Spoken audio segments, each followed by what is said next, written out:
आज रात की कहानी में मैं आपको ले चलती हूँ राजस्थान के रेगिस्तानी इलाके में, जहाँ सूरज की चिलचिलाती धूप रेत के टीलों को जलाती है और रातें सन्नाटे से दम घोंटती हैं। इसी उजाड़ इलाके में बसा है एक छोटा सा गांव राजसपुरा। वहाँ एक पुरानी हवेली में रहती है मीना, एक जिज्ञासु और शरारती लड़की। यह हवेली पीढ़ियों से मीना के परिवार में थी। ऊंची मिट्टी की दीवारें और जाली लगी खिड़कियां समय को थामे खड़े थे। हवेली के अंदर का माहौल अंधेरे और रहस्य से भरा हुआ था। हर कोना गुजरे जमाने की कहानियां फुसफुसाता था। हवेली के एक कोने में रखा था एक पुराना बक्सा। ये बक्सा हमेशा बंद रहता था और उस पर एक सफ़ेद चादर हमेशा ढंकी रहती थी। इस बक्से को लेकर मीना के मन में हमेशा से ही जिज्ञासा थी।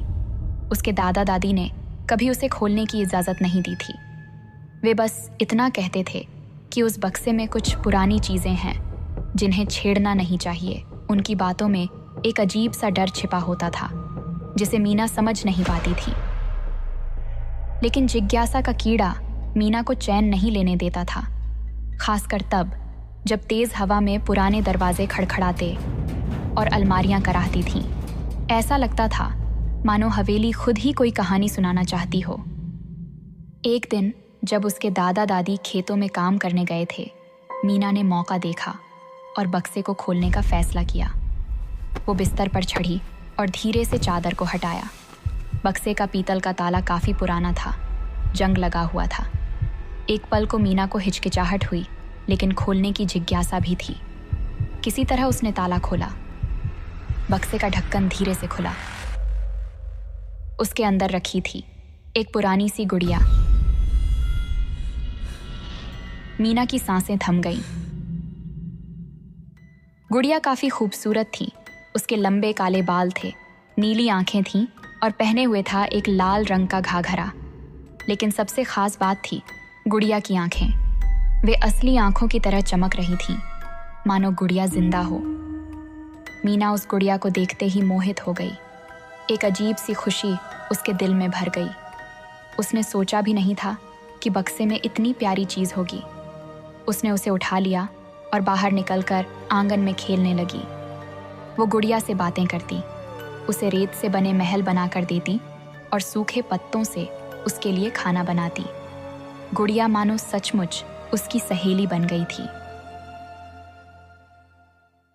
कुछ दिनों तक मीना को गुड़िया के साथ खेलने में बहुत मज़ा आता रहा। लेकिन कुछ ही दिनों बाद अजीब सी घटनाएं होने लगीं, जिन्हें मीना ने पहले तो नज़रअंदाज कर दिया, लेकिन बाद में वे डरावनी सच्चाई का संकेत बनकर सामने आईं। पहली घटना एक रात को हुई। मीना सोने के लिए लेटी हुई थी। आमतौर पर हवेली में सन्नाटा रहता था, लेकिन उस रात हवा में एक अजीब सी सरसराहट हो रही थी, मानो कोई कोने में छिपकर कानाफूसी कर रहा हो।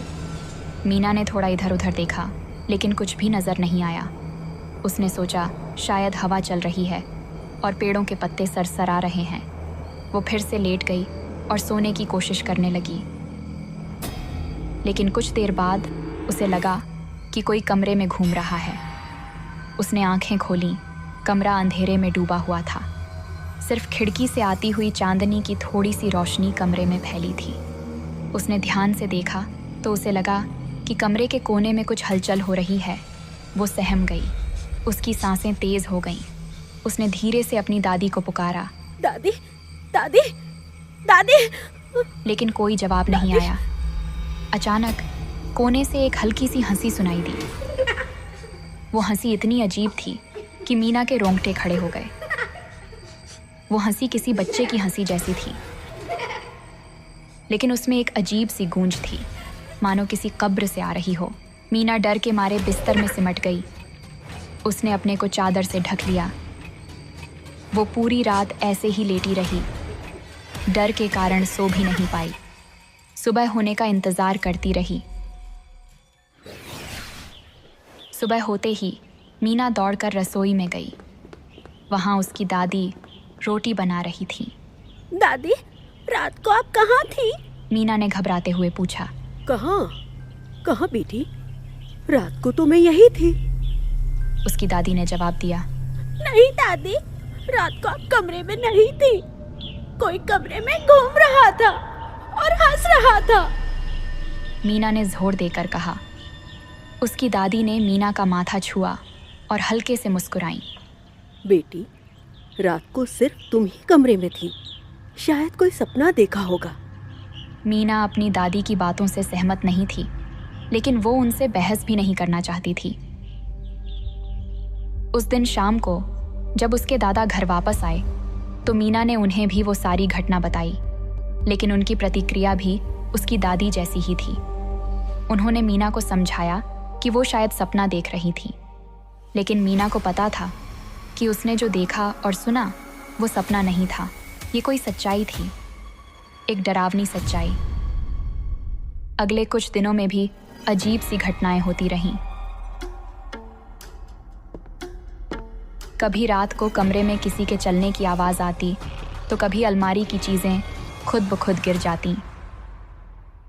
लेकिन सबसे डरावनी घटना तब हुई जब एक रात को मीना ने देखा कि गुड़िया अपने आप हिल रही थी। गुड़िया पहले अलमारी के ऊपर रखी हुई थी, लेकिन मीना ने उसे देखा कि वो धीरे धीरे अलमारी से नीचे खिसक रही थी। मीना चीखने के लिए मुंह खोलने गई, लेकिन उसकी आवाज़ अटक गई। वो डर के मारे हिल भी नहीं पा रही थी। गुड़िया धीरे धीरे फर्श पर आ गिरी और फिर कमरे के कोने की तरफ रेंगने लगी। मीना की आंखों से आंसू बहने लगे। वो पूरी रात डरी सहमी सो नहीं पाई। सुबह होते ही वो दौड़कर अपनी दादी के पास गई और उन्हें सारी बात बताई। उसकी दादी ने गुड़िया को देखा और उनका चेहरा सफ़ेद पड़ गया। वो कुछ देर तक चुपचाप खड़ी रहीं, मानो किसी गहरे सोच में खो गई हों। फिर उन्होंने मीना को कमरे से बाहर जाने के लिए कहा और गुड़िया को उठा लिया। मीना कमरे के बाहर खड़ी होकर इंतज़ार करने लगी। उसका दिल ज़ोर ज़ोर से धड़क रहा था।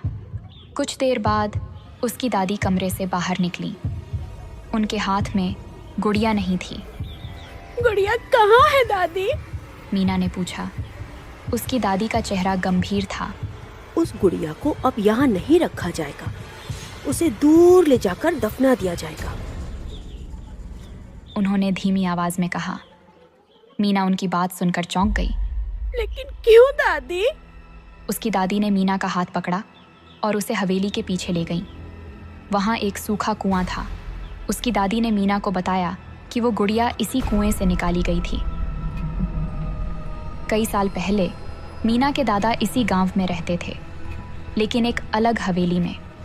एक रात उन्हें कुएं से एक बच्चे के रोने की आवाज़ सुनाई दी। उन्होंने कुएं में झांका तो देखा कि एक छोटी सी गुड़िया कुएं में तैर रही है। उन्होंने गुड़िया को कुएं से निकाला और उसे अपने पास रख लिया। उस समय मीना के दादा छोटे थे। वो उस गुड़िया से बहुत प्यार करते थे, लेकिन कुछ ही दिनों बाद अजीब घटनाएं होने लगीं। मीना के दादा को अजीब सी बीमारियां पड़ने लगीं। घर में हर रात अजीब सी आवाज़ें आतीं। उनकी परेशानियां इतनी बढ़ गईं कि उन्हें हवेली छोड़कर दूसरी जगह रहने जाना पड़ा। उन्होंने उस खतरनाक गुड़िया को भी इसी कुएं में वापस फेंक दिया था। लेकिन सालों बाद जब वे इस हवेली में वापस आए तो उन्हें लगा कि शायद अब वो गुड़िया कोई परेशानी नहीं पैदा करेगी, इसलिए उन्होंने उसे वापस रख लिया। लेकिन गुड़िया ने एक बार फिर से अपनी खौफनाक हरकतें शुरू कर दी थीं। मीना की दादी ने बताया कि वो गुड़िया किसी मासूम बच्चे की आत्मा नहीं थी, बल्कि किसी बुरी ताकत का साया थी। उस दिन मीना की दादी ने उस गुड़िया को उस सूखे कुएं में वापस फेंक दिया और कुएं को पत्थरों से भर दिया। उन्होंने मीना से वादा लिया कि वो इस बारे में कभी किसी को नहीं बताएगी। कुछ समय बाद अजीब सी घटनाएं बंद हो गईं। मीना को अब रात में डर नहीं लगता था, लेकिन उसके मन में अभी भी कई सवाल थे। वो गुड़िया असल में क्या थी और उसमें कौन सी बुरी ताकत थी? ये सवाल मीना के मन में हमेशा के लिए गूंजते रहे। वो कभी भी उस गुड़िया को और उस सूखे कुएं को भूल नहीं पाई। तो दोस्तों, आज रात की कहानी यहीं ख़त्म होती है। अगले हफ्ते हम सुनेंगे कि मीना के साथ क्या हुआ और क्या वो कभी उन सवालों के जवाब ढूंढ पाई। ऑडियो पिटारा सुनना जरूरी है।